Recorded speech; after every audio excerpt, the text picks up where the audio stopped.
2007లో సంచలనం సృష్టించిన ఆయిషా మీరా హత్య కేసు ఇంకా స్పష్టతకు రాకపోవడంతో తాజాగా ఆమె శరీర అవశేషాలను కుటుంబ సభ్యులకు అప్పగించారు. కోర్టు ఆదేశాల మేరకు సిబిఐ కేసును క్లోజ్ చేసిన అనంతరం అవశేషాలను తల్లిదండ్రులకు అందజేశారు.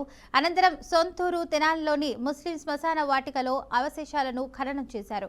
విజయవాడ కోర్టు ప్రాంగణంలో తల్లిదండ్రులు శంషాబాద్ బేగం ఇక్బాల్లకు అవశేషాలు అప్పగించగా అక్కడి నుంచి తెనాలికు తీసుకువచ్చి ఈద్గా వద్ద ప్రత్యేక ప్రార్థనలు నిర్వహించారు. ముస్లిం మత పెద్దల సమక్షంలో ఖననం కార్యక్రమం జరిగింది.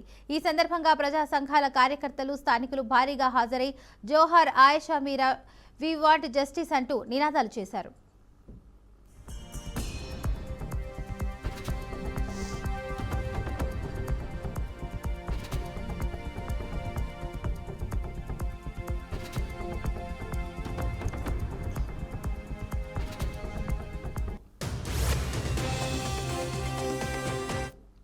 ఈ కేసు సిబిఐ దర్యాప్తులోకి వెళ్లిన తర్వాత 2019లో రీపోస్ట్ మార్టం కోసం సమాధి నుంచి శరీర భాగాలు సేకరించారు. అయితే తాజాగా సిబిఐ దర్యాప్తు చేయాల్సిన అంశాలు ఇంకేమీ లేవని తేల్చి కేసును మూసివేసింది.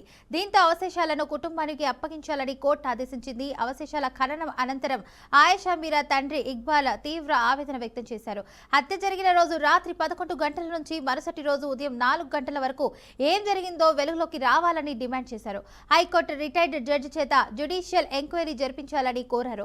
అప్పటి దర్యాప్తు అధికారులు సంబంధిత వ్యక్తులపై చర్యలు తీసుకోవాలని కూడా విజ్ఞప్తి చేశారు.